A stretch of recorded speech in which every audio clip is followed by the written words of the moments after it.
make them understand when they cross that white line, they come into train, they come and play for you, everything else doesn't matter. You have to always make sure you know the mannerisms, the demeanor, how you carry yourself. If you miss her, like, you'll get me in trouble, mate.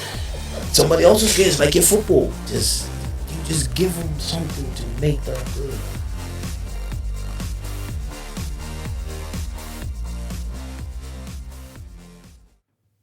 Welcome to the Proline Coaching podcast, where we talk about football coaching, player development, and everything in between. I'm Bahgozen, and I'm joined by my co-host, Nolan. Carl, how's everything? Very well, thank you, Ash. Done a lot of coaching this week, done some fantastic sessions with players, and super excited for the guest we've got today.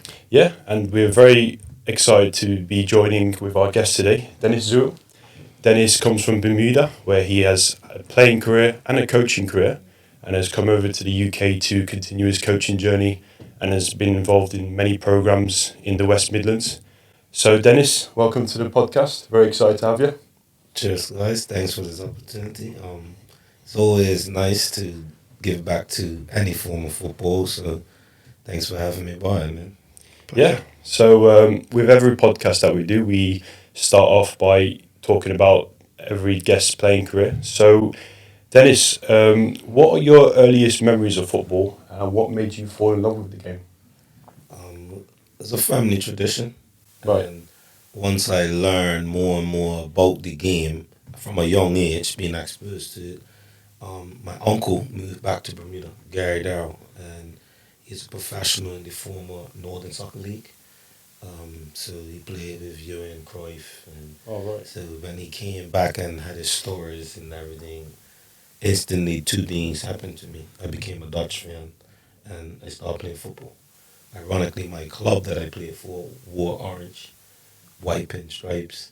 You know what I mean? So that's when I really fell in love with the game. You know, I had an older cousin. He's like 2 years older than me, and he was already known. Like, you know what I mean? He has that gift for scoring goals. So arguably the leading goal scorer in Bermuda League history. So watching him play games, because I couldn't play yet. I played mini minors. So Pee-wees, as it was then. So what we would do halftime of our local first team, halftime, they would have little games. So the club that you were playing against, so say we're playing against North Village, they'll bring two Pee-wee teams and RTP, and we'll be showcased there. And they should just put out goals, drop balls down and say, look, your team scores that way, your team scores that way. Never really, it was always just made fun. You know what I mean? And what was good about it, you would always be able to play in front of a crowd because you started at such a young age, you know. So as you develop, like in my youth footballing days, I mean, we had massive crowds at youth games. It was really, really, really entertaining, really intense. Parents, you know, yeah, girls bringing pom poms. It was amazing. So that's my first memories of football. Like, just like I said, it was a family tradition. The club I played for, but when my uncle came back, I just went football mud because it's like my uncle played with Cruyff and my godfathers played with Pele and Clyde Bass and George Bass and these guys. So it was like, I want to do that. And here we are. Fantastic. So you just tell us a little bit more about any clubs that you played for. I know a lot of your playing career was in Bermuda, and then you went over to the States. Can you just tell us a little bit more about that? Yeah, so I started out with Devonshire Colts. That was my family team. Greatest memories. The motto was one aim, one destiny. So when my uncle came back and I restructured and revamped the club, they had the philosophy of, like we talked about before, no positions. You know, so yeah, I wanted to be a winger. I wanted to play up top. You know, because I grew up a United fan, so wingers was everything to me. Like, you know what I mean, Kanchelskis back then and Lee Sharp, you know, those guys, young Ryan Giggs. So I just wanted to emulate that. So, but later on at Devonshire Colts, I was about 8 or 9, and the big man at the club, Lorenzo Simons, came down to me and was like, look, you need your own identity. Because my uncle moved on to a club, Dandytown, right, eventually went, and the rumors was around your Dennis is going to end up leaving Colton. And then he told him this at a young age. And that Thursday is like it was real competitive. You keep on your nest. You keep your youth players in your nest because you produce them for that first team. You know what I mean? And yeah, he made me into a central defender. And from there, I got my own identity. At 10 years old, I became the captain of the under-12s at the Deodora tournament. So they used to bring in teams from England, America, Canada, and they used to host the government used to host an invitational tournament called the Deodora, and they used to have massive Cedar trophies because Cedar is our national team. So you always wanted to represent your country and play in that. So at 10, guys 2 years older than me, I was the skipper, and from there, like I said, coach was a big thing about developing you as a total footballer. You had to have a first touch. You had to use 2 feet. You know what I mean? And from a young age, do that again. Use your left foot. Don't be afraid. Use your balance. And they taught us so much about one touch, two touch, first touch. Everything was your first touch. Your first touch. It's amazing how the language has translated around that off your back foot. Different is that I was doing that. Yeah. It was set in stone. Yeah. That's what we done at Daventry Coats. But I had a little something else in me, and like I said, I always desired to play for Danny Tom. But so I left. I stayed at Coats, but in my senior year of high school, I got a soccer scholarship to America.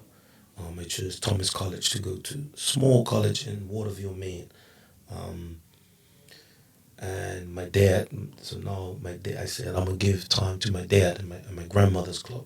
So I moved to Young Men's Social Club, and they afforded me funding to help me to assist me because it's not like coming over to the UK where we can work and go to school. You have to get a visa in America, and you have to get a green card. Yeah. Now they don't give them to you. Now I went over there at 17. You can't even apply for one till you're 21 back then. So I could only go to school. So my dad's club, they came on board and was like, listen, we'll give you a stipend like every semester to help you do your expenses and all that. So me and my friends, it was about 7 or 8 of us, we all decided, well, we're gonna go play for social club to help bring them because they were in the what you would call the championship, and down there for years. But they was the only team back in the day in history. They won the Triple Crown 3 years in a row. Celtic were champions of Europe. They came to Bermuda. They beat Celtic. A majority of those players play for Bermuda. They went on won the Pan American Games. So it was a very, very talented club. But through transition and them losing the grants, the players stopped playing there. They started going sprinkling around to other clubs that had a club, had a grounds, had the facilities, you know what I mean? And the junior program and all that never really took off. So that was our thing. We went back. So we made, and they started building the junior program. So it made it attractive, having Bermuda internationals playing for Young Men's Social Club. And I tell you, it was the football that made me grow. Those hard Tuesday nights, mate. Yeah. Wet, cool. People think it don't get cool in Bermuda.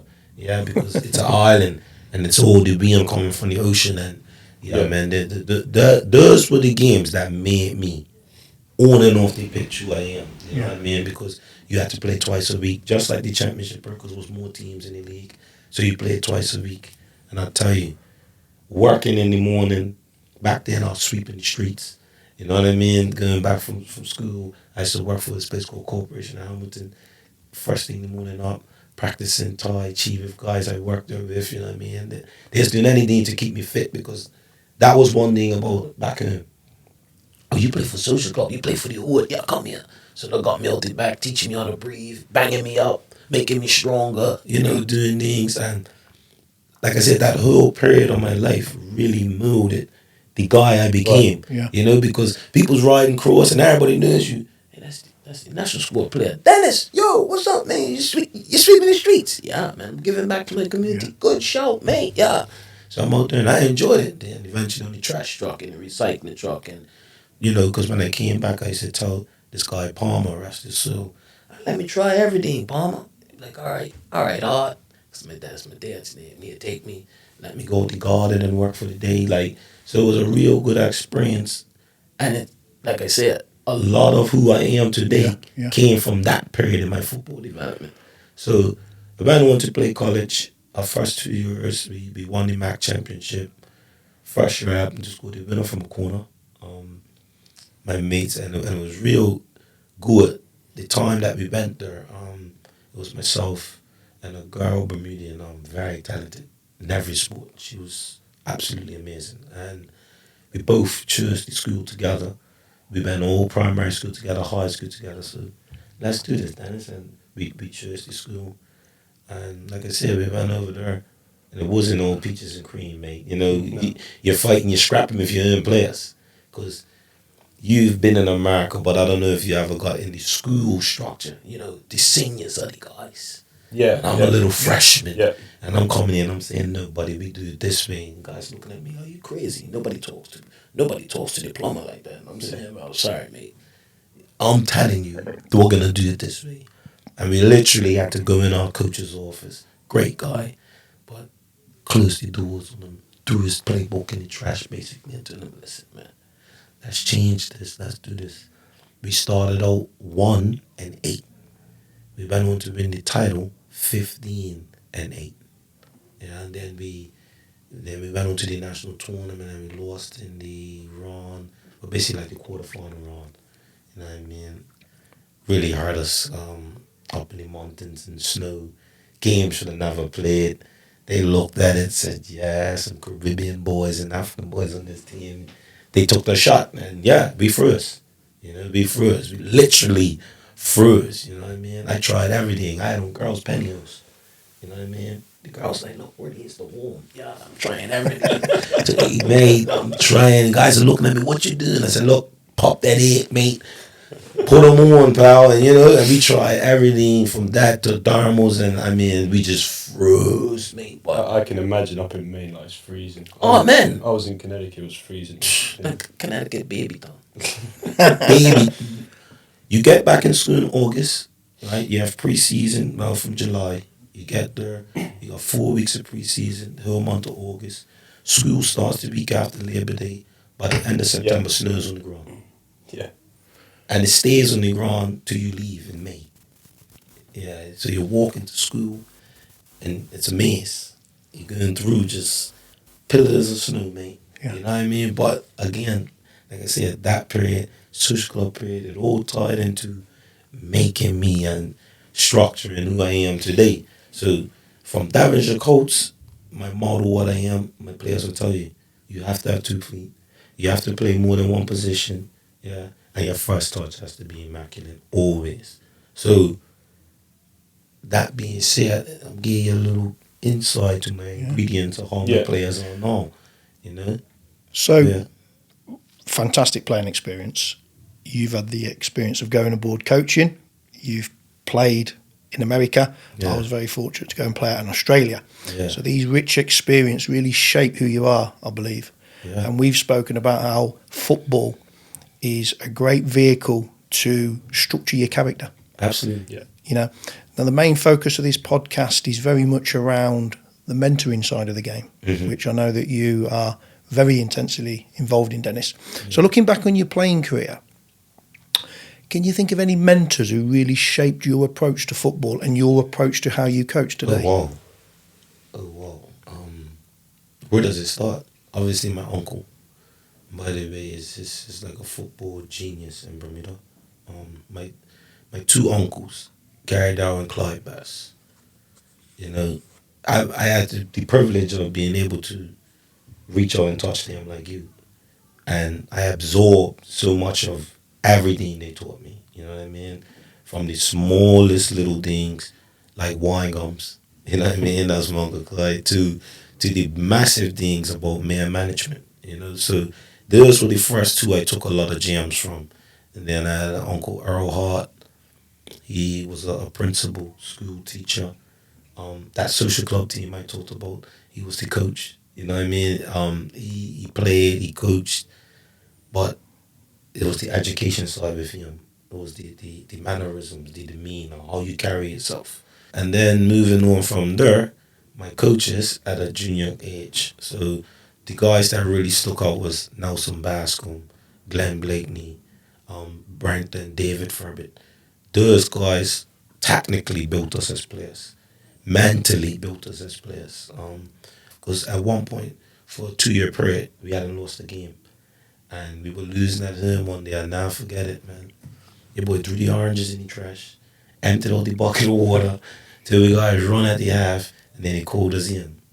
We won 7-2. You know what I mean? And we continued the streak. So those guys, but no, we never touched on my playing career at any time. Those are the guys that really taught me about mentoring, because I left I wouldn't say the posh boys, but I left the suburban boys at Coates.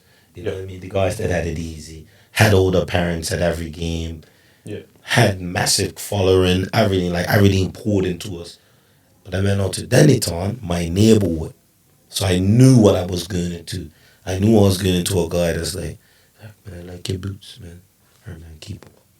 You got what I'm saying? And even as a male footballer, right? So now, having Scott Morton, Jim Baxter, but DeVar Boyles, the guy I sent that ladder to you guys from.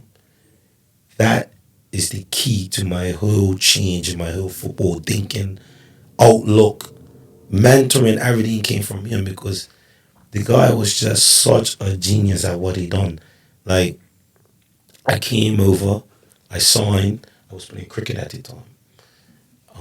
He, we win the league playing cricket. He comes finds me and is like, yo, I need you play tomorrow night in the charity cup game. So I'm like, okay, cool. I can't play. I'm not even supposed to play. It's like, you've just got you for cover. Guy goes down on the pitch. The guy Jim Baxter's looking at him. What are you doing? Listen, don't worry, Zuill's got this. Go play the game and I'll get man of the match. So now we go play the game to get the trophy. We won the league, 2 games to go. We're playing the penultimate game. We get the trophy. Here he comes again. We got a Mortimer first round game up at Rangers. Need you tomorrow. Cool. Don't worry, you're not starting. Game goes on. Lionel Furby, come. This is the captain. So he's brought him off. Wow. Put me on centre midfield. Rest is history. I set up Connor Smith, Carlos Smith. They score. We win the game. Another digital film, man of the match. We get to the first league game. We go in on Barclay Institute, middle school. I'm at my massage. I'm changed. I'm starting. Calls me back in the change room, in the little office. Take your kid off. Looking at the guy like, what? Yeah, we decided we're going to hold you back today. Guys that had preseason, this, that. But Jim Baxter says to me, no. You played her. If you want to make this team, pick a spot. So I go watch the league game.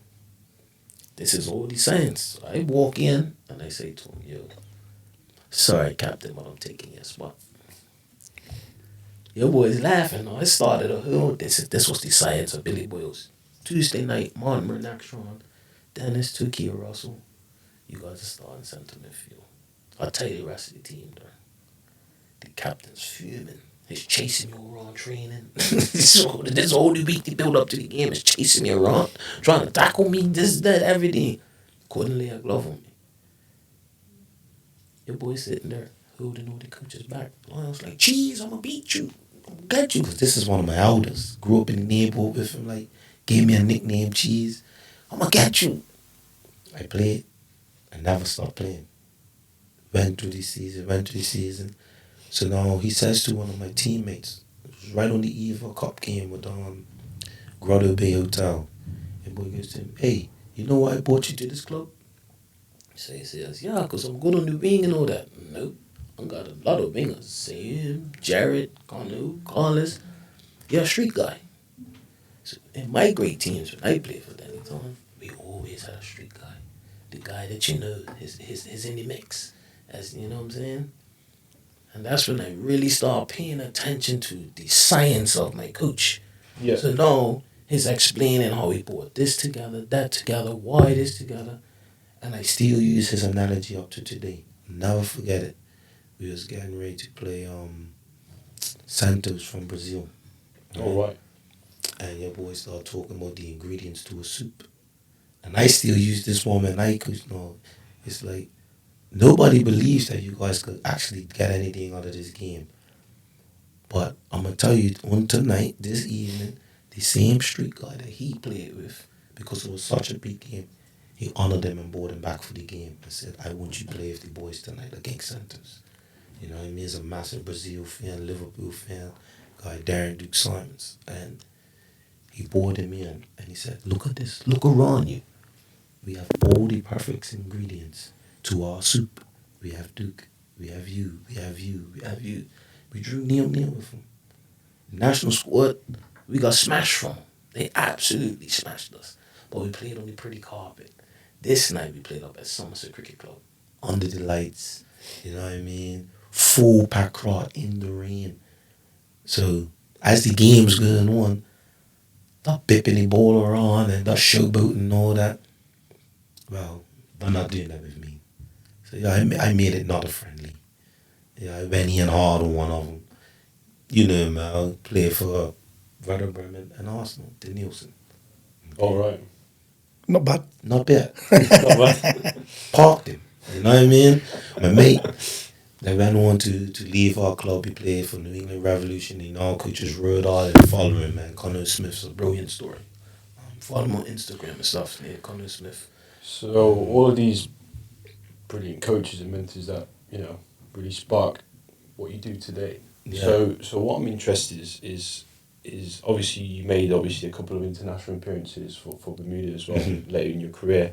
Could you talk a little bit about that transition, like when you was coming to the end of your career? Why did you get into coaching, or maybe did you do coaching in between your playing career?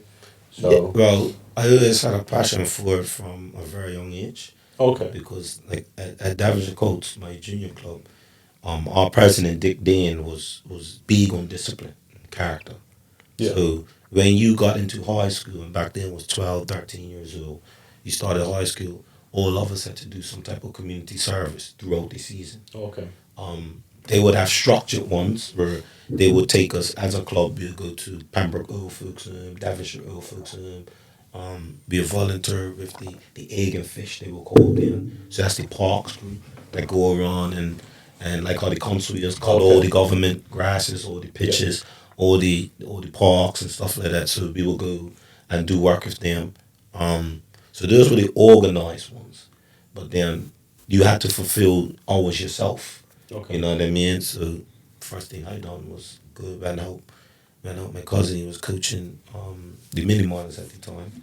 I was like, look, could I come down to training sessions with you? You know what I mean? So, because he used to coach those guys first, and then he coached me in the afternoons for minors.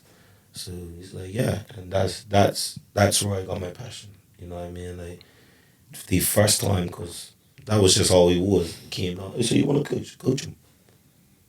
I'm looking at him. He's like, yeah, coach him, and I coached him and really enjoyed it. And from there, it was just something that I Just got always thrown done. into it. It was something I always done. You know what I mean? And in high school, it was funny. He was my cousin, but my gym teacher guy, Arnold Mendes, talented cricketer. You know what I mean? Multi-sport, but cricket, he was one of the best. And he would basically use me like that in high school. You know what I mean? Yeah, I was training today for juniors. I'm in my first year. The boy got us all up on the field. The next thing you know, you're just really there by yourself. So I'm organizing things and all that. He's like, that's why you're the captain. Keep going. See, I brought all you guys together to this high school because I know you're all sports intelligent. And he just go sit off.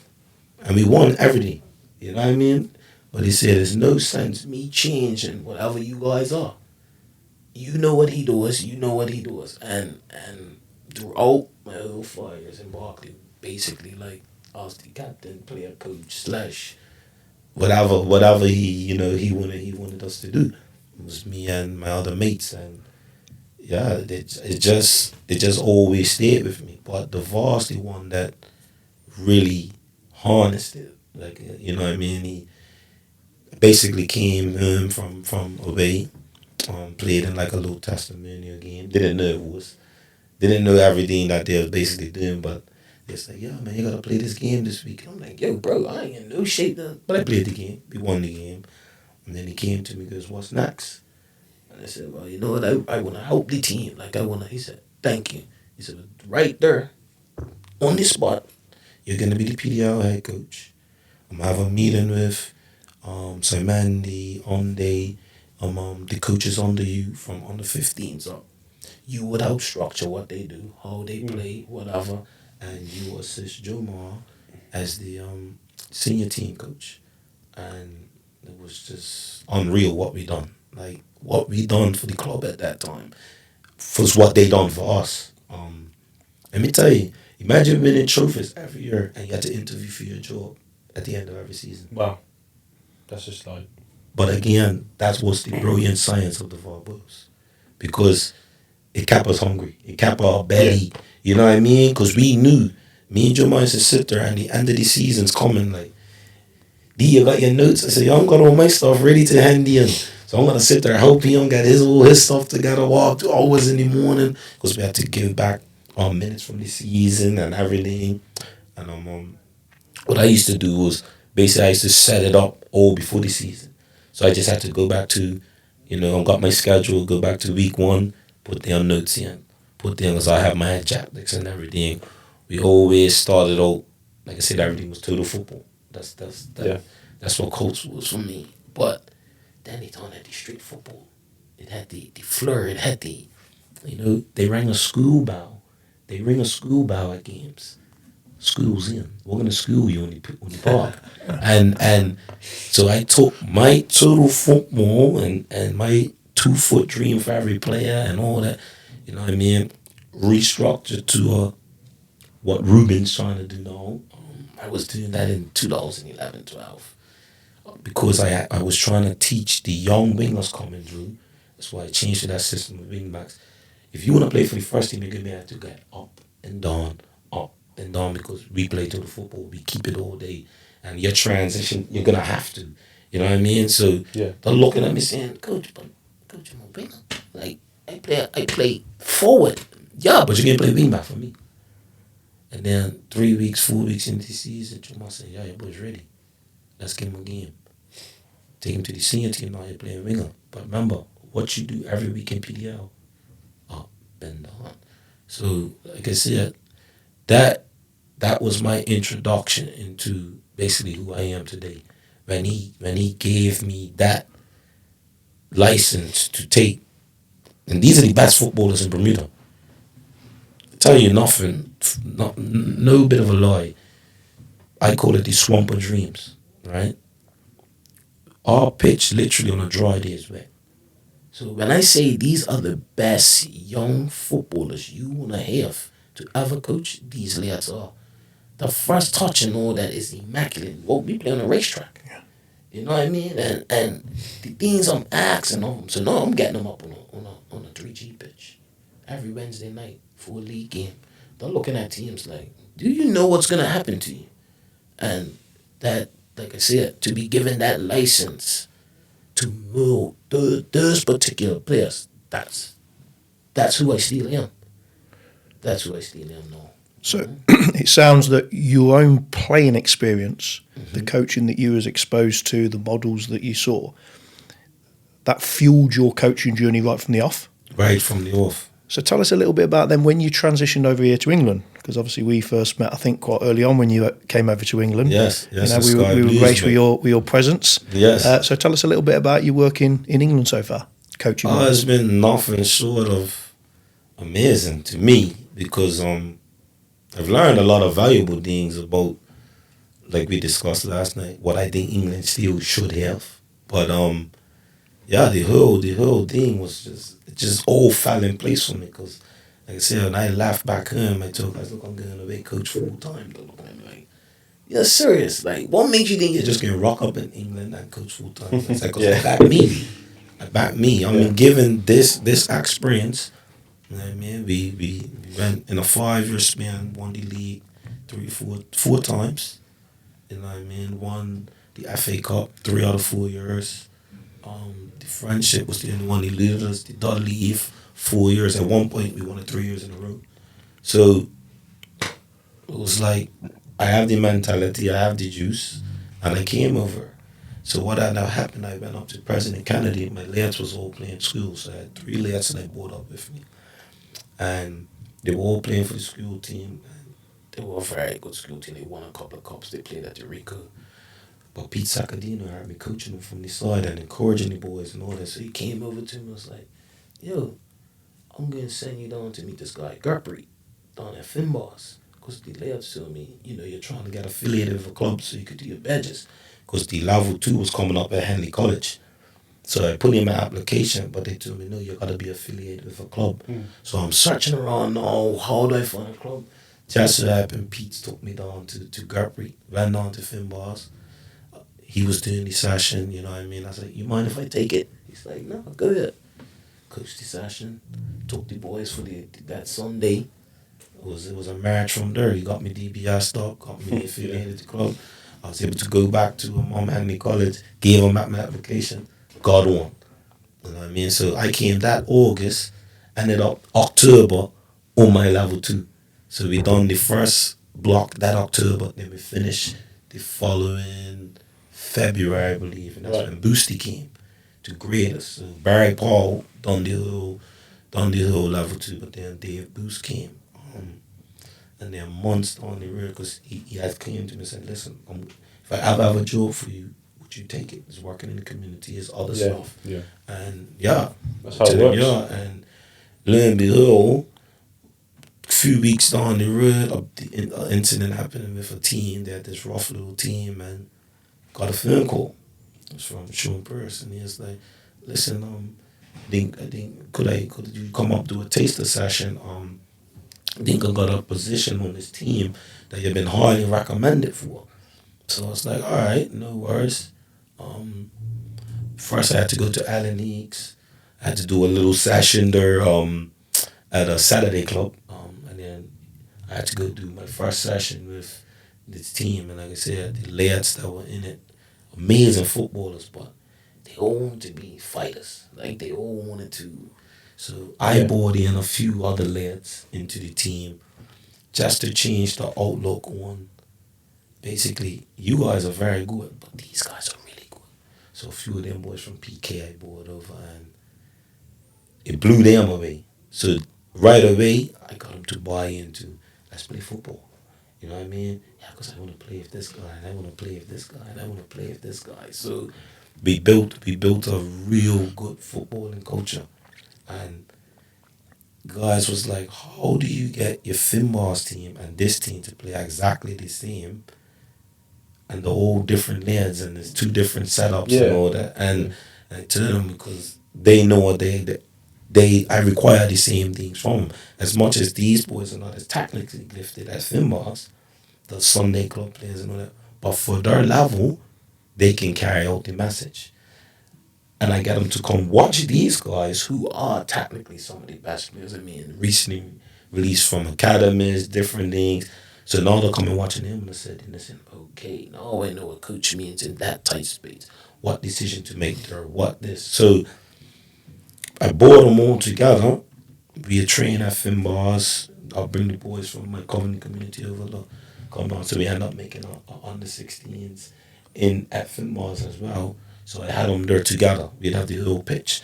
So we're training and we just really mirrored so much, and that was the joy that I got out here. The facilities, being able to have them on a good pitch, having them together, have parents that were able to facilitate things maybe what my parents couldn't do in Bermuda. You know what I mean? We would have to, as a club, go out and get so much money to make sure these kids' dreams are fulfilled in Bermuda. Whereas I could say to the parents, yeah, all right, an extra $4 for this. Oh, no worry, you need 10. Like, we do this. They got extra training at Finbars. Yeah, let's go. So that really blew my mind. And then the difference of opinions and the vast more variety of coaches. You know, it was nice to, go cover. Could you cover this night? Sure, I go cover. And Carl was doing a session that I would have never saw anytime. But I get there, so now I got to see Carl in action. I'm like, yes, good coach. I could pick something learn off from him each other. too. You know what I mean? Oh, Dennis, could you cover shadows over at Sydney Stringer this night? Yeah, sure, boom. They go there. Another coach I would have probably never seen. And I'm watching him saying, okay, that's how you engage these layouts out there. This is loading. So I was able to still continue learning and picking. And that's what I've done my whole time over here. But now I'm at a stage where the learning and picking of me. Difference is I'm willing to give it to you. I'm gonna give you the whole playbook. You know? What you do with it is what you do with it. But if you need it, Ash, I'm gonna give it to you. Because the guys along my journey, they never said no. So you mentioned a lot about the effect and impact you have on teams. What I'm really interested, like going off of what you said, was how do you use your coaching as a tool to help individuals, not only grow as players, because you go a lot into, the tactics and the two touch and playing off both feet, but also a little bit about them as people as well. Yeah. Because my philosophy is football is a way of life. Yeah. And it has to be. I have to engage the young man that I coach and kids that they're more important to me than just kicking that round ball. Yeah. I use the analogy a lot that football really defines the world's game. What colors the earth. Yeah. So you're playing on a green pitch. Yeah, and that's why it's the only really true World Cup. It's football and cricket for me. Because it's actually countries from all around the world. Yeah. You get that just on the training ground. You know what I mean? That's what I love about our hair coaching. At one given time, I could have on my pitch guys from Gambia, Yeah. Ghana, Nigeria, Italy, Poland, Kazakhstan, Romania. You know what I mean? So this is just in a training session. It's the world's game. It's the world's game. So I think that's the best way to get your message across. Yeah. And we do a lot that I've even got the captains to take responsibility. A lot of team building exercise. I'm got boys, like a lot of Muslim guys, they don't really drink and all that, but I'm got to buy into, you got a club. It's social. Yeah. Sit on, learn your guys, you know what I mean? Because when I went to London, it was little cliques. So you had those guys over there, you had this group of guys over here, you had the guys that smelled the figs over here. They would never. So I'm teaching my boys underneath that team. No. The boss is moving, you get on it. I tell them, you go out in the streets, who you leave with, you go home with. And that's all you start getting your philosophy to them, but just do life. Just do little life things. My players know they could come, look, don't shy away from it, call me. And what's between me and you is between me and you. And they're not just guys that kick a round ball for me. I tell them, hey, I'm going to war. I need to know that you got my back, and I need you to know that I'm got yours. And we grow off that. You know what I mean? That's the most important thing for me is, unity. One heartbeat. So when I'm coaching, I use a lot of analogies from life. You know what I mean? Like I learned from the VAR about that suit. That suit. You know what I mean? And like a lot of times I have to apologize to my assistant's wife, because I've been seeing certain things. See these boys bringing girlfriends into the different things. Like, if you miss her, like, you'll get me in trouble, mate. Somebody else's kids, like your football. You know what I mean? You're gonna just give it away. You're gonna give your girl away. Yeah, her, Ash. You can have her. Because that's what you're doing to football right now. You're just saying, yeah, man, you can have it. You on the other team. Go ahead, pal. Yeah. You know what I'm saying? So it's like your girl. You hold on to it. You caress it. You make it yours. You know what I mean? And they buy into. You attach the emotion to the game. You have to. Yeah. You have to. Because that guy's gonna, like I could ask Carl this. Go over there and knock down that wall, Carl. No, that goes over people's heads. You know what I mean? Just look, go over there and knock down the wall. Don't look, let me coach, man. I can't. Yes, you can. Knock down the wall. get what I'm saying?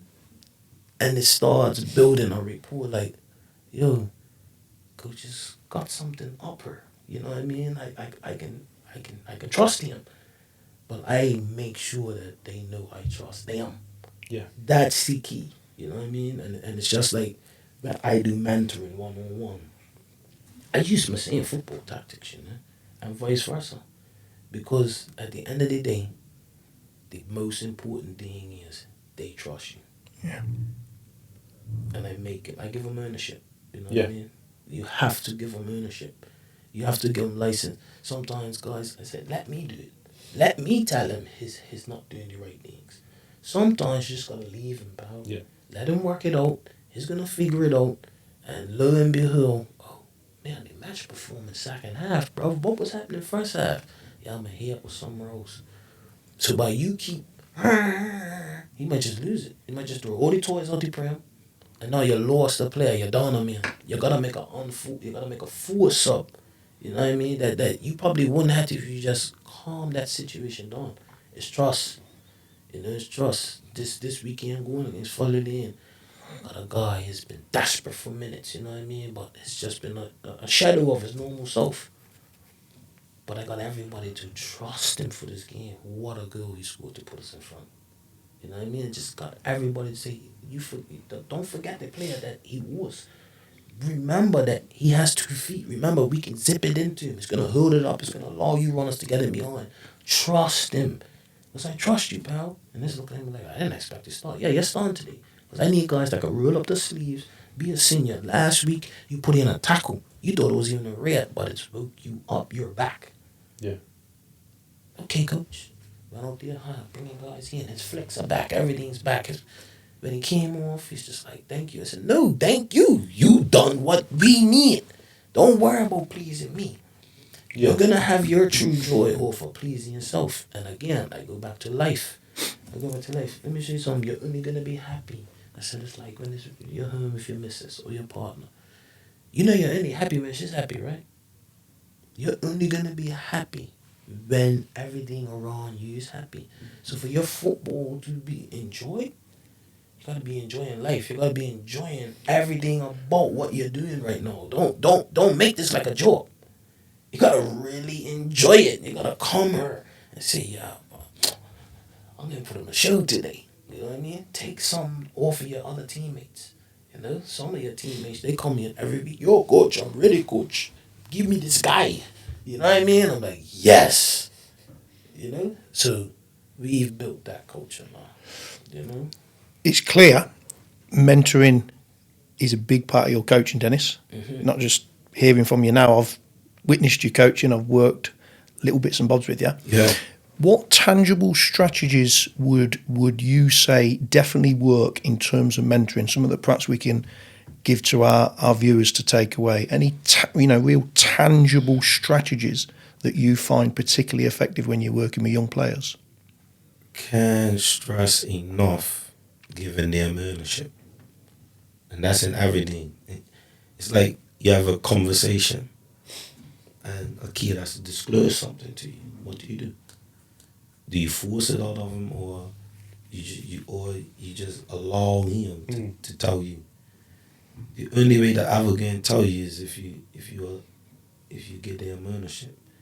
You know what I mean? If you make them feel as comfortable as possible to disclose that to you. I think you have to do that in everything you do. It's like I said, it ties into this kid over here that is quiet. So you're coaching him every weekend, like, it's quiet. Is it something? Why is he quiet? Yeah. Is it this? So it's the same thing. For me to get that out of him, you know? Come here. Yeah. What's his name? Enrique. Says Enrique. Every time you pass the ball to Enrique, what you call his name? Okay. You get what I'm saying? So now he starts, yeah, Enrique. Okay, so he does talk. Okay, what do you see that can help us? Well, I think he needs to drop in more and he needs to be in a better position to receive the ball off him and I'm gonna than he. Okay, you see everything you just said? I want you every time you pass the ball, give an instruction on your pass, and then follow it up. Okay. Yeah, you, man on, play it back. So you can't talk. Yeah, coach. But nobody's never really asked me nothing. No problem. I've asked you now. So now, I'm telling everybody, he's gonna talk, guys, and you're gonna listen to what he's saying. Yeah. It's all the same things. It's very high detailed what you mentioned there, but also it brings in that social aspect of development as well. You know, that communication that I think is missing a lot of coaches. I think that detail. So because unfortunately, a lot of people don't evolve. So they've taken some guys, and I don't want to name clubs, but it's certain clubs in Cov in particular. It's a culture through the clubs. The coaches are shouting at everybody, you know, because it's win. So now, the players that you're coaching, they become the new coaches in the club. They're gonna do the same thing. That's what they was taught in them. It's nobody there telling them, yeah, that's fine. But what you do to the player we just talked about that don't talk, and you're just screaming and shouting and thinking that that's working, he never develops as a player. No. Because he never comes to you and says, hey, Carl, can I have a word? Because he's thinking you can turn around, what? What do you want? And you get what I'm saying? So, for me, again, that is the biggest key. You just give them something to make their own. You know what I mean? Eventually, you're gonna get what you want from 'em because you made them buy into and feel, yo, I'm special at that. Yeah. You know what I mean? I use guys like, we was at the club the other day. You know, not saying Ronaldo or what they are, but I said to him, but Master's not in my top 5 Barcelona player ever. No one looking at me like, what are you saying, coach? Coach, you crazy. I said, yeah, but I'm 47. I saw R9, I saw Romario, I saw Stoichkov, I saw Rivaldo, I saw Ronald Koeman, I saw Diego Maradona. And I said, whoa, what do you mean? Yeah, all these guys play for Barcelona. So what Rivaldo done is unreal, what he used to do. Prime, Luis Figo. I said, you see the coach, Luis Enrique? Wow. So now they're going home, and let me watch these guys. They'll come back to the club like, coach, no way. And I said, no, this is not with an easy ball. That's an old leather ball they're using. Yeah. The pitches still had water on them back in those days. They weren't all drained and pretty and all that and all. He had one pair of boots. Them guys, some of them guys didn't even have endorsements. Like they didn't have a Nike deal and all that. And that's saying what you mean. They're damn good players right there. Some of them guys were still buying boots, mate. You get what I'm saying? So again, those little jams and those little conversations you have, like if you was in my Dunlop group chat, it's football crazy. You know what I mean? And we learn a lot about each other in there. It'd be funny like a player that's laugh would just pop up in there laughing. Oh Lord, and you're like, yo, where you been, bro? He said, no, man, I needed this today. Because we don't kick guys over. It's so funny because when I was particularly coaching at Orlando City, none of the kids knew footballers. Like there was this kid, and I said, "You play like Vincent Kompany," and he's like, "Who's that?" Yeah. You know what I mean? And it's like, what I was trying to do was I was trying to send these videos to the parents saying, "Look, you know, I think he plays like him.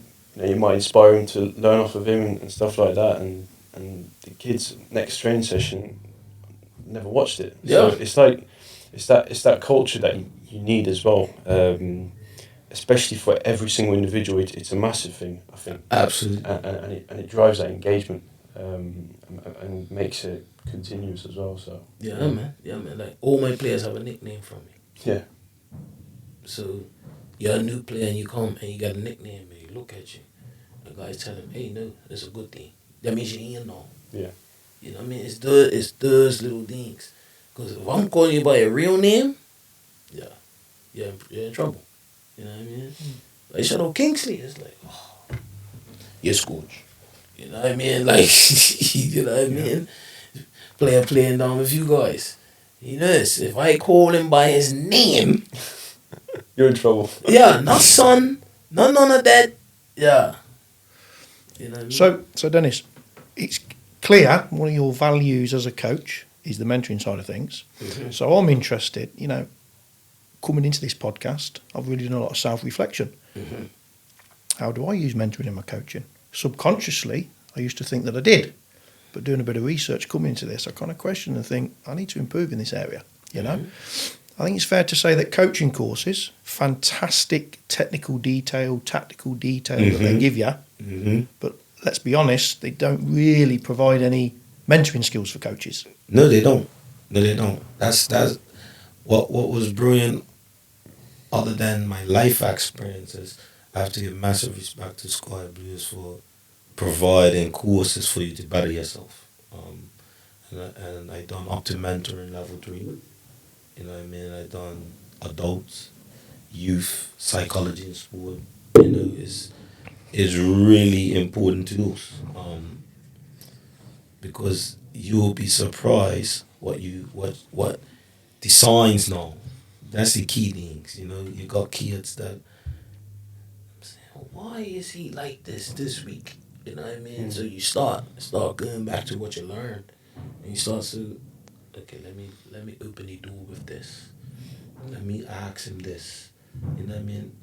Now let me give him this. Come here. A B C D. Yes, coach. That we talk later.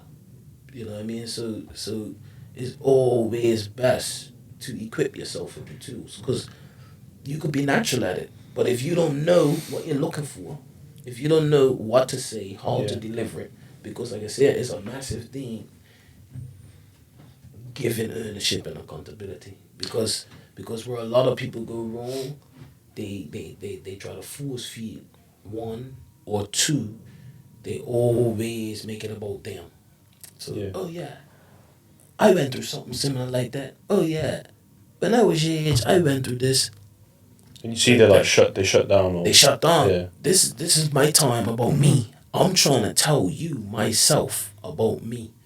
You see a lot of coaches, same thing. Kids trying to just tell you something. No, about coaching. Yeah, we'll get back to that. And every time you tell that kid you're gonna get back to it, then you don't get back to it, you lose another player. He devalues himself now, because I keep trying to tell coach something, and I'm seeing it. I'm seeing it on several occasions where a player, me, I don't shut down nobody. It could be the most ignorant thing they're gonna say. But guess what? 5 minutes down the road or 5 years down the road, you remember what they said. And it might apply to this situation right now. So it's never ignorant. Like, you know what I'm saying? It's always important to retain. My part of my philosophy is RRT. Any boy plays for me will walk through this door, a young man walk through this door, and you ask him what's RRT. You say it just like that. Retain, rotation, transition. Those same 3 things are happening right in this conversation. Yeah. You're retaining what I'm saying. Yeah. You guys are rotating the questions. It's a simple transition between us all. Exactly. You know what you want to ask. I know what I want to say, but I might not say everything. Yeah, I might not be able to say what you ask me, but there's a simple rotation and retention going on there. Yeah. So for me, a key element of the mentoring side within coaching is relationships. Yeah. How do you build relationships with your players? I'd be open and honest. It's that simple. It's that, coach, this. Tell them. Don't put a front on them. No. You can see out that glass, can't you? That it says hello. Don't put a tint on it. Yeah. Yeah, tell them. They're asking you for a reason. They want to give you information for a reason. Let them give it to you. You know what I mean? Because like I said, you can always learn. I mean, my 7-year-old kid, he blows my mind. How he processes things, what he does. They're like, you're coaching him yet? No, that's him. He will tell me. He told me the other day, yeah, Daddy, I go 8 on the 20th. When the weather gets better, now you can take me in the park. He's telling me. No, you can take me to the park, Daddy. I want to because I'm at his games more now that I'm Yeah. at Sky Blues, and I just give him little things like no getting him to go left and stop thinking about it. He's skillful enough to pull it back right, spin around. He's got pace, but I'm like, no, you have to be an element of surprise. No, so no, he's dropping his shoulder and going left. So no, he's made up his mind. I want you to show me how to do it. Okay, cool. Let's go. Same thing with coaching men. Some of them actually need a 5-year-old drill. Yeah. Yeah. And put in 5-year-old terms. And it's not because, it could be a language barrier. It could be as simple as they're only just starting to learn English. Like some of my players are as grown adults. So on that, what I'm interested is because you spoke about your relationship with your son. How about maybe any standout moments where you changed someone's life, or because I can imagine you've had many, right? Particularly in Coventry, even maybe back home. So, is there any that you could go into? Yeah, I got quite a few. I mean, we're here in Coventry. There's one lad, and since I'm coaching men's football, he's been with me every season. He's with me at Sky Blues from the Kicks team, and he's still with me now. He's my utility man. My right back's not there, he goes right back. Holding midfield's not there, holding me in. No strikers last week. Up top falls 9 man. He'll knock down the wall. He'll knock down the wall. You understand? And this particular player, I've seen him when he came to me raw. First, he just wanted to rap. Just wanted to what they call it under the grime, you know what I mean? And Oh yeah. I said, well, why not make your own beats? Because he be missing training. Yeah, coach, I had to go studio time after this. Cool. I said, well, look, why don't you get in charge of the studio time? I said, what do you mean? Why don't you become an engineer? So that way, you can make time for other things. Tutus is in uni. And I didn't even know that first because he's still coming training. He's still, what happened? Oh, yeah, I'm in uni now, coach, though. Yeah, I'm coming back from Northampton, so that's why sometimes I'm late, blah, blah, blah. So cool. Guys, everybody started telling me all this. I moved to training later to 8:30. You know what I mean? 8 to 9:30, different things like that. But watching his whole transition from everybody knowing, yeah, boy, yeah, don't mess with that guy, to no, he's a baller, man. His music, he's got a little family. He's got 2 beautiful kids. Got himself a little Range Rover. He's grown into a man. Yeah. That for me is more even significant than hoping to get Nicky Rouse to be a professional footballer. And when I say hoping, that's how our community was. You know, he played with us in senior ball. My job was to lead him as a captain, but to also make him strong, rough him up. You know, again, my coach, the science is senior and trainer, kick that guy. I mean, break that guy up. Don't make nothing easy for him. Barely nothing's gonna run in mud. But we didn't make it easy for him. And now look at him. It's been firing goals. It's got like nearly 150 odd goals in playing in the English leagues. That's phenomenal. You know what I mean? So, but I know I had a part of that journey. But it's watching these young kids develop into men. That's the most. That's the best gift from my coaching journey. But that's the blessing, isn't it? I think as coaches, it's not just developing footballers and helping them to become better. Yeah. You get this real privilege as being a coach to see their journeys through life. Yeah. They may not ever go on to be a professional footballer. They may even stop playing football. But they become a professional. A professional person, a good person. A professional person, a good person. Yeah. The statistics are there. What are the people that kids confide in the most? They're not in school telling the teachers what they tell us, you know. That's why you have to be that open guy, female, as a coach. They trust us. In school, they're looking at the teacher. They come football, all that goes off, you know. And that's why I tell parents, hey, it's their dream, you know. encourage, clap, laugh, sing, cry with them afterwards, but let it be theirs. Yeah. So because this is where they come to express themselves the most. This is where they come to be. This is who they are. This is who they model themselves to be. These young kids model themselves to be what they want to be in the football. That's the ones that you see express themselves. You know what I mean? Absolutely. And let's be honest, with today's society, a lot of the younger people are facing bigger challenges than perhaps we ever faced in our youth, you know? Absolutely. So how do you balance the mentoring and the coaching? Because there's similarities between mentoring and coaches. There's some differences. How do you balance that? I don't. They just all come all together.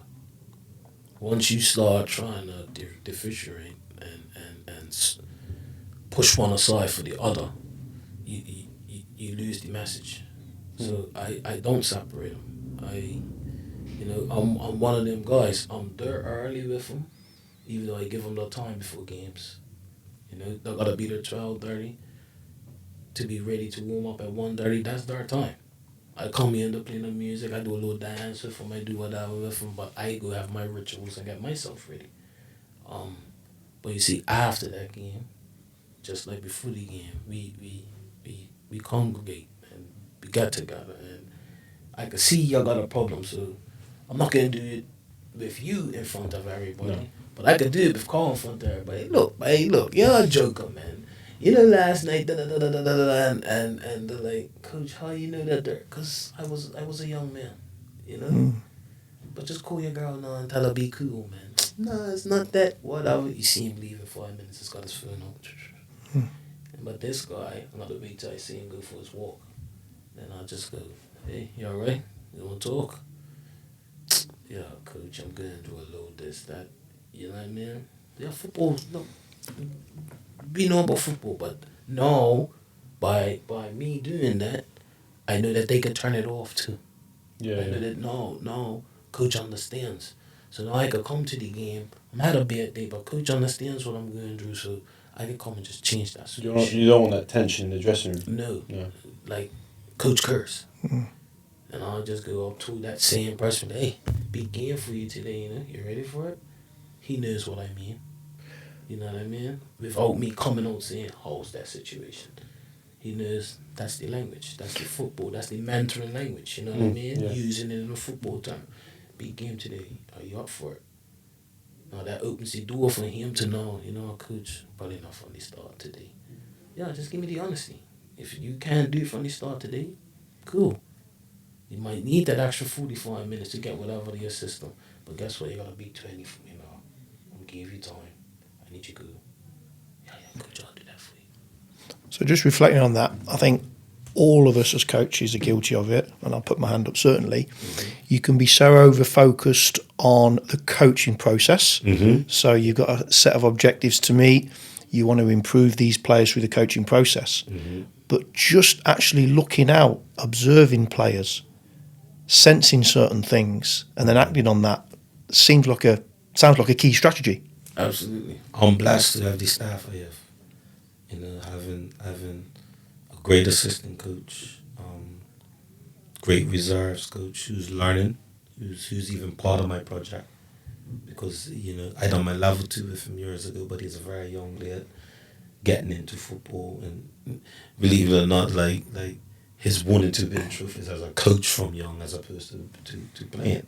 So my goalkeeper is also the goalkeeper coach. So I'm blessed to have the staff that I have, that even when I'm at sessions now, because like I said, I've loosened the reins more to, no, this is you guys' time. You know what I mean? You have a management team. I have a management team, and it's great that they believe in me and I believe in them. But Carl hit the nail on the head. I get to know, be at training, observe the players, but also observe them, seeing how they've grown, seeing what they actually, why I trust them, because they have this ability, because they can reach the boys, because technically, like my assistant, his sessions are amazing.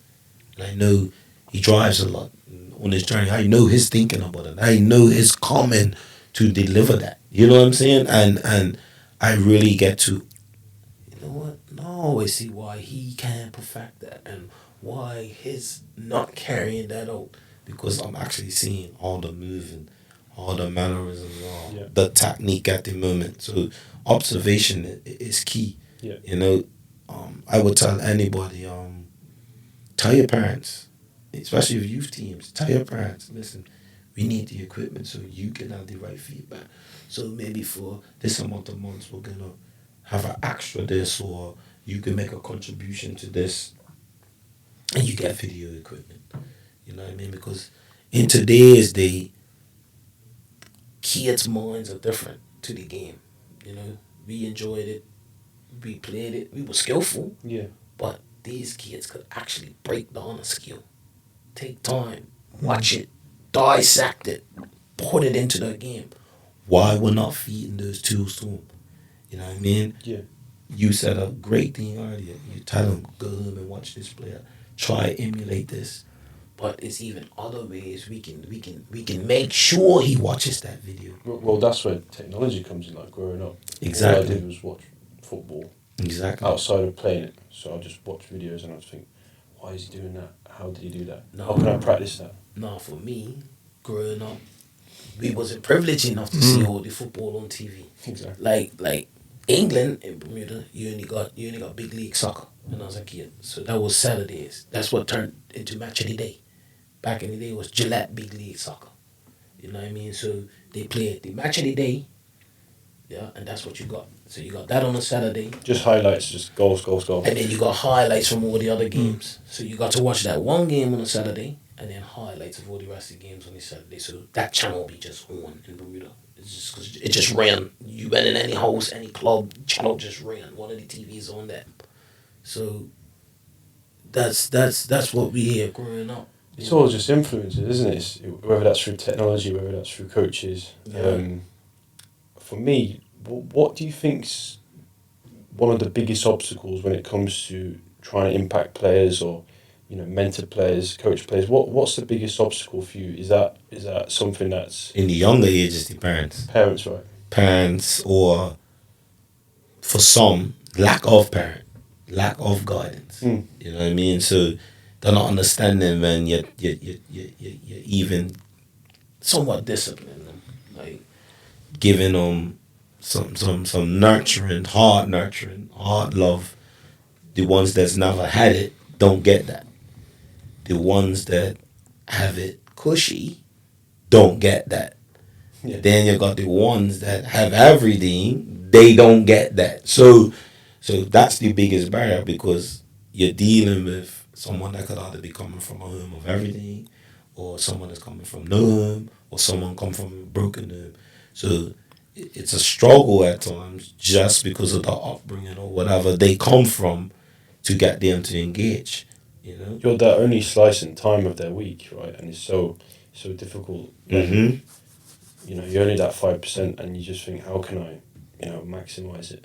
And then you just get tunnel vision sometimes, Mm-hmm. don't you? So Mm-hmm.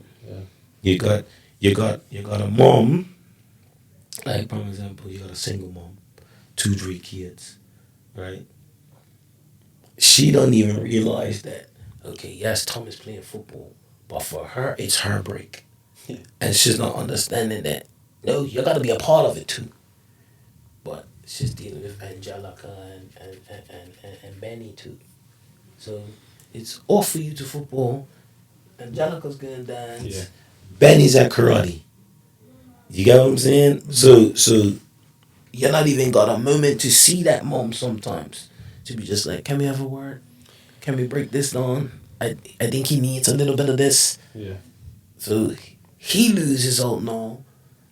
Potentially, he's got his football, and mom, bless her, she's doing whatever she has to do to make sure all three are facilitated. Exactly. But that's that aspect where he loses. But then it's the aspect over her. You got the parent that knows everything. He's telling you your job. You know what I mean? And on that, like, you've got that when you was in America, right, and you know how much parents pay for their kids' soccer. Right? Yeah. Astronomical. Yeah. It's ridiculous. It's mortgages. that pressure, and it's that obsession, right? Mm-hmm. and they think they're the better coach than you, and then because when I was there, I had to do Zoom calls every week, Yeah. justifying why I did this session, why I did. It was ridiculous. Yeah. So, what kind of experience did you have, like in terms of that side of things, like with parents, like? Yeah. Like I said, I've had experiences where parents. I've had a parent just recently take her kid off the field and laugh Wow. because they felt not knowing your child's over telling me, Coach Dennis, I feel off today. I got a little hurt her. I'm gonna say, okay, well, go try it for 5 minutes, and then you come back off. Just come back off after 5. No, can I just rest? I'll try it again later. So, later's come. Get ready to start the second half. Nah, I don't think I'm gonna go out. Okay, we send the players to go stand there. Come, just call them. Go on. Just tell all the parents over there, I'm not doing this stand up like Charles, not getting no minutes on the field. Ask. Ask. Hey, what's up? I'm like, you want to go to your mom? Do you want to leave? He's like, no, I want to stay support my team, but I just feel something funny. Cool. So he's just standing there. She's just called him, talking, laugh. You know what I mean? I see something in the player. I want you to do this for us today. You know what I mean? If this person's not her, do that. Dad's going mad on the side. You should be this, you should be that, you should be that. He turns around to his dad, do one dad. Yeah, come off. How do you manage that, and how do you try to, because you don't want to antagonize the parent, right? Because they're a bigger influence than you, to be honest. Yeah. And so how do you win that over? Parents are there for one thing. What is it? Their child. Yeah. So if you make their child be that star, it's 11 stars on the pitch, but just make their kid stand out a little bit more. Yeah, and sometimes you just if you know you got the confidence in the other players, you could tell them to, look, let's get them a goal today. Let's put him out there. Let's Let's show everybody. Let's make him feel that he's a part of this. He's a player. So let's feed him. You know what he likes. He likes it in behind. Yeah, he's not going to want it to his feet there, but it's going to want it to his feet there. That's just, you know what I mean? And next thing you know, that same parent that's, well, your son just scored a second half hat trick playing left wing back. Yeah. You know? I think it's an area of youth coaching particularly, that not a lot of people appreciate or understand. Yeah. It's not just the relationship you're building with the players at the youth level, it's the relationship that you're building with the parents. Absolutely. You've got to gain their trust, you've got to give some clarity on why perhaps you're making certain decisions. Yeah. And I think that's a key skill moving forward. You have to. With regards to the community work, Dennis, you've done a lot of it, some fantastic work. You spoke earlier in the podcast how football has had such a positive influence on your life. And personally, that's what I love about football and why I stay involved in football. Absolutely. Because I see what it can do to the individual, to groups, to communities in a positive fashion. So what positive changes have you seen amongst individuals through the community work that you've done? Can you perhaps give us some case studies? Yeah, quite a few. But this is one lad had he's got a career-ending injury. Like his knee just constantly goes. So basically, like all the tissue disintegrated and different things. So without a major surgery or even a replacement, it's just packed it in. Got very depressed. Was done. I was like, "But why would you want to make captains?" He's like, I speak to the lads. Well, I was one of the fears of the lads. This, that. No, use my coach on the field. Pick up that too. Get yourself a little bag, a little board, a little white board. It's your time. Huh? I said, wait there. Code up, Sean. Got a coach for you. He can do his badges. He's going to sit on at his computer. He's going to do his level 2 or whatever be sorted. He's ready. All right, cool. Give him a chance. Look at him now. He always want to play, but that's shelved. Now, he's the coach. It's not the end. And yeah, and he's a very good student of the game. And every year, his coaching, everything, when he first started, of course, his delivery is not going to be the best. Of course, he's not going to know how to project himself the best. But he's got the best tool that a lot of guys that have experience have. He's a great man manager. He's got little brothers and sisters. He knows how to deal with these kids. Leave him with his group for 2 years. Let's see what happens at the end of that 2 years. Yeah. At the end of that 2 years, he was doing exceptionally well. He was in his third, getting ready to play in a cup game on Saturday with his team. You know what I mean? And he's playing against a team a few tiers above him. So I do fishing line out to him, and he messaged me because recently lost his dad, so I check in on him and really carried out to him. I was like, well, look, just be as hard to beat as possible. The longer you're in the game, the longer you have a chance of winning. Came right to me with his little game plan. Yeah, coach, look, I've got this ready. Student of the game. So really got that. I don't have to tell him that. He's got that. And yeah, that's what's special for me. That's the guys that don't give up. The guys that have found a way of life in this game they love. Yeah, that's I completely hold on to those things. I know you were involved in the Kicks program. Yeah, You got some interesting experiences from that. some of the best times ever. Yeah. Can you just tell us how your mentorship skills played out in that environment? The best thing about it was just being yourself. I used to work with certain guys, and obviously the ones that come to us from referral basis. In a sense, we got a background on them, and we know certain things, and Right. we're informed. Yeah. So you know what you're ready and can be up against, and some guys would come and like standoffish, be a little worried more than the reason why you're picked. And I used to tell guys, I've been put on these sessions because the company obviously believes that you're gonna be okay in this environment. You're gonna be yourself. Don't change that because they're gonna sense right away you're faking. You know what I mean? Yeah. Just be you. Yeah, you get in the game with them. You get involved. You play with them. That's how you get up and close and personal with them. So you have to gravitate to them. You gotta be one of them. Yeah. You know what I mean? And that's the key too to everything. You just gotta be yourself. The kicks experience is second to none. It's second to none. Like we used to take boys, we took them down to Arsenal stadium tour. You know what I mean? Even for myself, I had never been on a stadium tour in the Emirates. I had been there 4 games, but I got to go on a stadium tour. They played right in the heart of the city. Had a good game. These guys are still friends with those guys they played that day. We've won they do a kicks cup. Went up to Stoke City one time, put the team together. Other guys I work with took them up there. They won it. It was a World Cup type setting. We as Russia. Oh, right. We won it. You know what I mean? So these boys have got memories that they'd have never got. Yeah. Just do some free football on a Monday, on a Thursday, on a Friday night. Yeah, it's you can't replace it. You can't replace what Premier League kick stores is unreplaceable, mate. It's like what Marcus Rashford done feeding the kids. You cannot replace gestures like that. They're the best. Creating these unique memories, isn't it? Yeah, because like I said, and I've ended up with brilliant players. Guys, I'm like, bro, you could play like this. And I'm like, yeah. So what you do Saturdays? Nothing, coach. That's my day off. Uni work. Yeah. I'm gonna kick for you.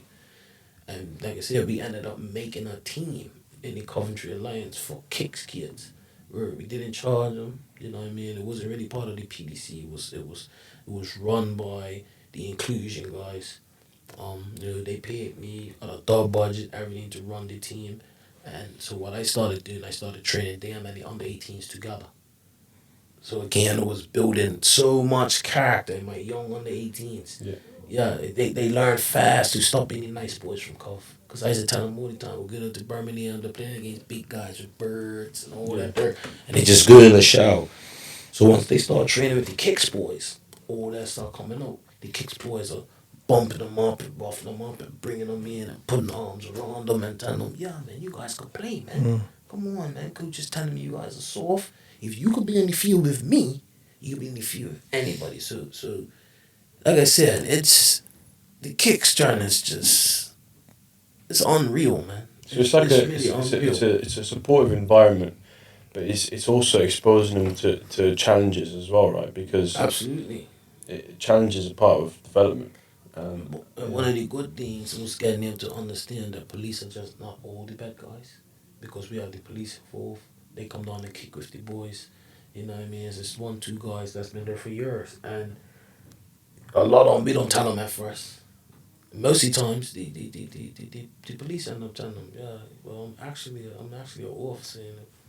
No way, man. You're this son. Like, yeah, I was like you guys. Like, you know what I'm saying? But I chose to join the force to actually make a difference in my community, in my inner city, and that's why I do these projects and different things. You know what I mean? Yeah. I'm not gonna be a guy that's gonna come kick in your door. I'm gonna be a guy that if I can help you, you say you may get in some trouble, because you know players get in trouble in London. They get moved up to Coventry and stuff. That's the programs that these guys work in. Yeah. You know what I mean? They're support officers in a sense. You know what I mean? And they do a lot of community projects and showing these guys that, yo, see, they're not all bad guys, man. You know? Yeah, like speaking of London, when I was playing there, we had a PE teacher who did part time for Arsenal in the community, and he was always involved. Obviously, North London was notorious for their crimes and all that kind of thing. So, yeah, he was a massive part of my development as well. I avoided all of those kind of things. Because he was quite open, telling 14, 15-year-olds what actually happens. Yes. So it's a massive influence. You have to be told the truth. Yeah. Because, okay, say he don't tell you, and he takes you guys into an environment blind. Yeah. And not informing you that, in this environment, guys, just be on your P's and Q's. We're coming in, we're playing this match, we're getting another time. You know what I mean? If he's not upfront and honest with you, and now something happens to you, it's on him. Yeah. It's on him. You know what I mean? You're not gonna wander off. Sometimes you just have 1 or 2. Yeah. Hey, look, man, while everybody's getting a shower, we guys could take a walk around here and go get something. And then it takes 2 split minutes. Yo, where's Benny and Tommy? Yeah. Next thing, you're looking for Benny and Tommy. You walk around the corner, they're You jamming want to up. create that belonging in that environment. You want to feel belonged. Like, you don't want to feel like, yeah, I can just walk out. I don't care. Yeah. Yeah. So. Yeah. I don't need that from you. I need you to feel like I tell my kids, who you go out with, you go home with. I don't care. If you're gonna break curfew, I prefer you break curfew to make sure your friend's safe. Then you leave on your own, because now you left your friend unsafe and you left on your own and created yourself unsafe now. Nah, just call me. Look, I'm gonna be late because so-and-so's this. Okay, cool. The same applies. Football, everything, You might not get me. Call your teammate and tell them, look, my job needs me staying a little bit later. So I'm gonna be at the game 1:45, coach. Cool. But don't just show up 1:45. Yeah. You know what I mean? Oh, I was calling your phone, I didn't get you. It's 16 players. It's another coach. You know what I mean? We have a group chat. Put it in there. You know what I mean? You put it in there, then guys can come tell me, yo, coach, so-and-so's going to drop the daughter off. They're not going to be bang. It's that open communication you want. It has to be. It's in everything. Like I said, you cannot stress it enough that, especially in football, you want as much open dialogue as possible with your players. Your players have to almost be your best mates. Trust me. And people say, nah, favorites and all that. No, they're all your favorites. You make sure they all equally feel like they're one of your favorites. So the Premier League Kicks programme, you've obviously seen the power that these community interventions can do. Mm-hmm. Do you think grassroots clubs could be doing more in the community? Yes, absolutely. Do I think they need the help to make it happen though? Yes. It's oddly enough, I was driving over, listening to good old Simon. He actually made some great sense today for once. But they were talking about charging the professional clubs more to help with the policing outside the grounds in the city, so as far and making it a far wide scope. And what he said is absolutely right, because it's enough funding and it's enough money that's coming in through councils and the government and different things that they should make that something that they fund. And because they're not getting the funding from that, it's central funding or something it was called. They're trying to really take it on the clubs, but at a wide net. It's not like saying, bro, Premier League clubs are gonna charge this, and teams in League One's gonna get charged. They're all gonna get charged the same thing. So a team down in the National League don't have the budget as Man City. No. So how can you throw that wide net and charge them for that? And it goes back to what I was saying last night when we talked. I named all the clubs that's just in and around me. Like I said, 1 week's wage. If you could get players to buy into 1 week's wage, I mean, in Manchester alone, you could just take City and United players and ask them for a percentage of their wage for 1 month. You can filter so much down into grassroots. But then you go and you sit on a train in Holland and you're driving and you're going across 3G pitch, and it's not one.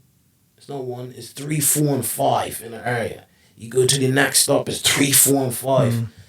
Why is that not happening in this country? Why do the kids have to cry on a Sunday because they ain't had no football for 5 weeks because it just rains every week? You know what I mean? So they're upset. So no, you know what happens? Benny and Tommy don't want to play football no more. You know, I'm going to go do something else that's guaranteed. That's it. You know what I mean? And like I said, the grassroots teams can do a lot more. They can become more community based. They can get out there and do that. But what is helping them? Grassroots clubs, for me, have to paddle more upstream than any other entity of football. Oh yeah. Because they have to fund themselves. It's not enough. It's not enough clubs. It's not enough facilities for them. So now they're always in the red. Before the game even starts, they owe the ref. They owe the pitch hire. Yeah. You know what I mean? So before that game even takes off, they're in the red. What's helping them? What's helping them stay in the green? Yeah. You know what I mean? Parents paying subs. You know, even at my level in the cover alliance, I had to show my children the other day. The days of paying to play is becoming extinct. You know, back in the day, young kids coming up in these clubs and these leagues, it was a family environment, you know? Yeah. My daddy played, my grandpa played, my nephew played. No, nephew's into swimming. You know what I mean? Your boy's into music, it's into so that family tie cut now. So now you gotta go in the streets and all these places and bring in players and find new players so the club survives. Now, some of these guys are working to pay for their little families. They're doing so sports is just an outlet for them. You know, the past, I'm not making an academy. I'm not doing. I just want some recreation on a set day.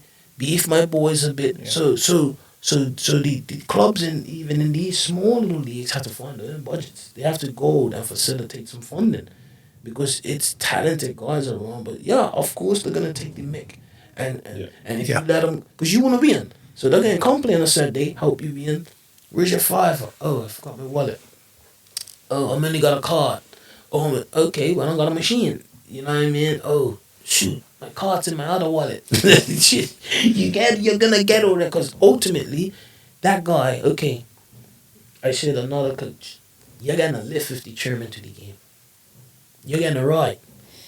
But your player is called a Uber, has called a boss, has got a lift, has drove his own car to use petrol, and then we're gonna ask him to pay. But the two coaches are commuting to the game together. Did you ever think about that? Interesting take. Yeah. So, to wrap up the podcast, Dennis, young coach starting out on the pathway, how can they be a good mentor and a good coach together? Knowing your players. This is the only way. Because especially young coaches, they don't have no players yet. They don't have the luxury that I'm had players with me for several years that can carry on my RRTs, that can carry on my messages. So you're young, you're coming in. the first thing you have to do is build a relationship with them. Don't make it about football. Cancel the football out. You know what I'm saying? Yeah. Because what you want to do now, to make the football interesting and to make the football fun, you got to know him. You got to know that he can go left and he can go right. Yeah? So you got to know that he might be an emotional kid. Yeah? So you got to put an arm around him. Yeah? This guy, he comes in with swag, pants hanging off his butt. You know what I mean? Mom always make sure it's clean. Dad always make sure it's got the best boots. You know what I'm saying? So what you gotta do with him is make it hard. Gotta make him understand. I don't care if you got on pretty Ronaldos. That don't matter. That foot has to learn how to put the ball in that goal. You're only gonna learn that if you listen to me. So you gotta interact with them that you know their language. Because football is a world language.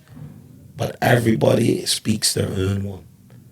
And they could all be English speaking, but they have their own language in football. So that would be the first thing I pass on to a young coach.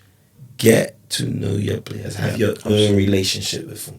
You know what I mean? Make them understand when they cross that white line, they come into train, they come and play for you. Everything else doesn't matter. Yeah. What matters is our little family right here. So if it's 40 minutes or if it's 90 minutes, if it's 120 minutes, if it's 3 hours you're with them, if you're on a trip, you have to always make sure you know them. Yeah? I know, hey, easy guys. Come on, you know so give them a minute. You know what I mean? You know better. You're late. You owe me that. Guys saying, but he came late. Why coach didn't tell him that? Don't worry about why I didn't tell him that. He knows why. Yeah? He's late because he called me and told me he had to drop off his mom. Oh, sorry, coach. Yeah, I'm transparent. You get what I'm saying? And that is the gym. That's the gym. Because it's the walk onto the pitch and it's the walk after that you're doing your most mentoring. Brilliant. You're picking them up, yeah? And sometimes you have to bring them down and sometimes you have to pick them back up. So it's like as a player, that first 5 minutes, that last 5 minutes are very integral. As a manager, as a coach, it's that walk out and it's that walk back in. Because you see it, the cameras make us all see it now. That guy, that final whistle, he drops. Yeah. You gotta pick him back up. Yeah. Well, it's the same thing here because walking into this podcast, I was really excited because I thought, you know, I started out my coaching journey. I learned so many things, but this side of things I wasn't really working on in terms of mentoring. So, you know, coming out of this, I've learned so much, and from your own personal experiences. And I think Carl would agree as well. Absolutely. It's been a fantastic chat, Dennis. Yeah. Certainly allowed me to really evaluate myself more as a coach, and I'll be stretching myself in the area of mentorship for sure. So thank you very much. Just keep teaching. Keep teaching. Because for you to become a better teacher, you even have to learn. Yeah. Same what you're putting into them kids. Same what you're putting into your men's team. You know what I mean? I've always had admiration for you because what I've always like, oh, you done it your way. Keep doing that. Yeah?